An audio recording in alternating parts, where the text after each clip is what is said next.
In this WrestleTalk news, Bray Wyatt receives a serious offer that isn't from WWE. Triple H wants Bad Bunny back, some AEW Rumor Killers ahead of All Out, and more. Subscribe and enable notifications to always on for daily wrestling news videos. Support WrestleTalk!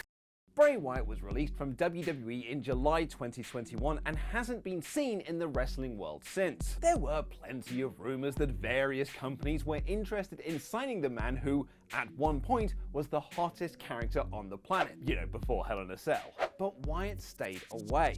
He made a horror movie, he put out cryptic tweets, but away he remained from the wrestling ring. There had also been plenty of rumors of him not particularly having a great time in WWE prior to his release. Fun fact about Bray Wyatt, readers of the Wrestling Observer newsletter voted Bray Wyatt the best gimmick of 2019, and then voted him the worst gimmick of 2020, making him the only wrestler to win both awards for the same character. And that was because the booking of Wyatt in 2020 wasn't very good, and it only got worse in 2021, ending with him being beaten by Randy Orton in a stupid match at WrestleMania, which put the nail in a coffin of a storyline that reportedly never had an end goal in mind.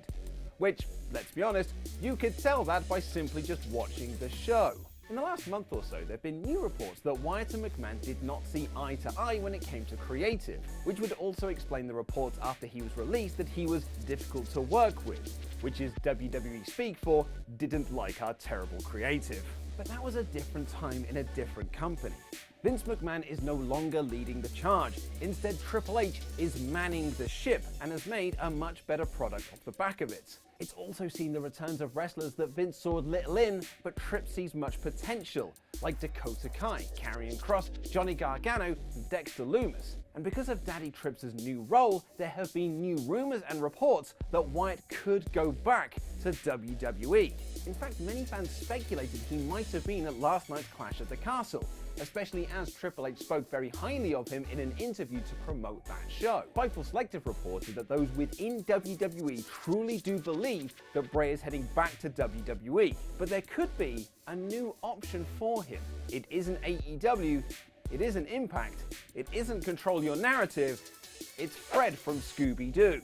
According to Fightful Select, a serious offer has been made by a startup wrestling company to Bray Wyatt to join their ranks. John Ross Sapp says that it was heavily implied to him that the startup company is the one Freddie Prinze Jr. was talking about earlier this year, which he hopes to have launched by the middle of 2023. SRS adds that we haven't heard if Wyatt has any interest or has accepted the offer. Should Wyatt not accept the offer and go back to WWE, it would be the second time Prinze has lost to the Triple H era. As it was revealed, Karrion Kross was heavily featured to be in his plans that he had to adjust after Kross TikToked his way back to WWE. Interestingly, SRS also knows that there was at least some interest in Bray Wyatt from AEW, but he's not sure if talks ever happened or any specifics were laid out. But where would you like to see Bray Wyatt end up? WWE, AEW, Freddie Prinze Jr.'s new thing? Why don't you let me know in the comments down below.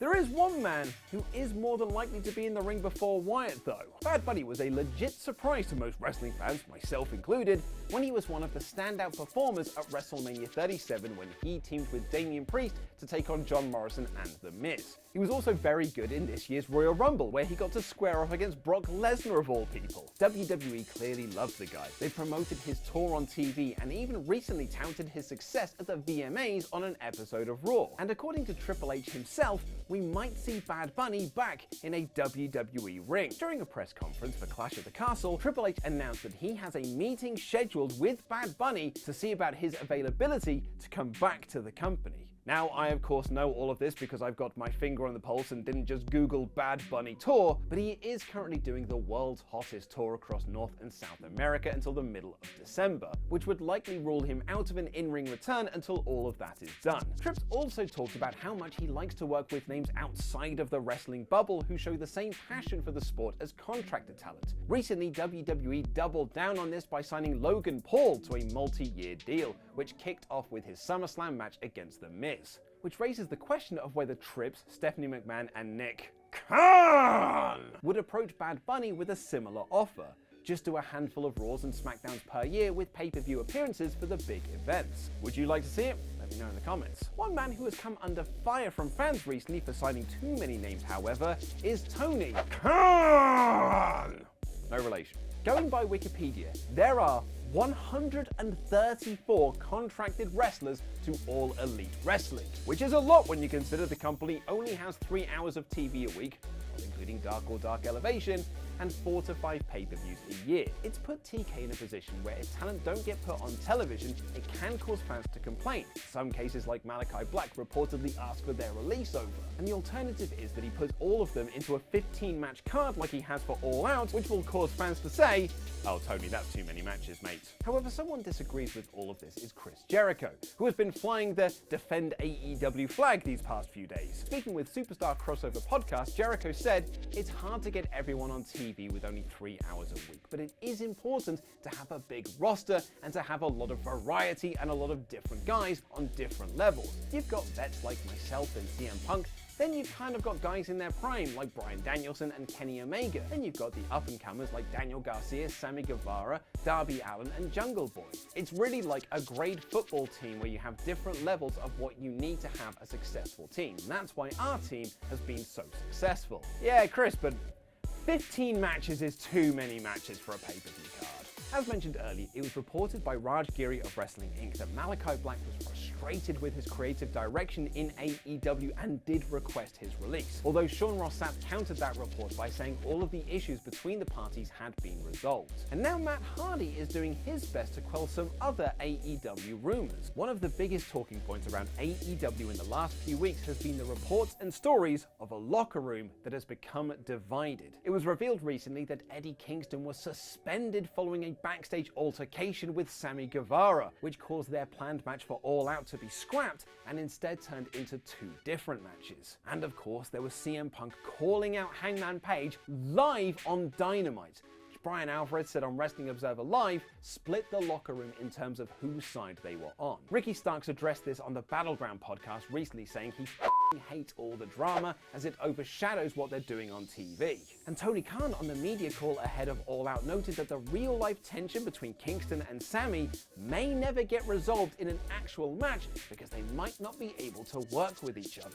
However, Matt Hardy doesn't quite see it that way, noting on his Extreme Life of Matt Hardy podcast that there's no outright chaos and dissension backstage in AEW. He added, "It's human beings interacting with one another and they're gonna have differences of opinion. They're gonna get upset with one another. Because, at the end of the day, we're just normal men. We're just innocent men."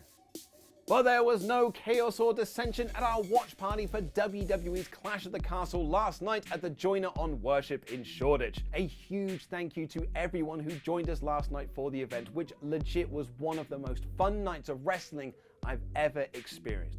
It was so cool to meet so many of you, and you really brought the energy during the show, particularly for that main event and, well, for this moment.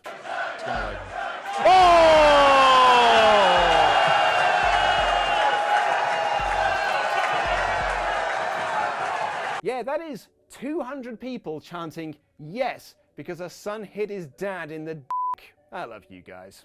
Gunther retained. Liv Morgan retained. Surely it's all setting up for the tribal chief to finally be dethroned? No? Okay. Roman Reigns retained too. And then we started singing, Why is Tyson Fury here? I'm Ollie Davis, and this is my review of WWE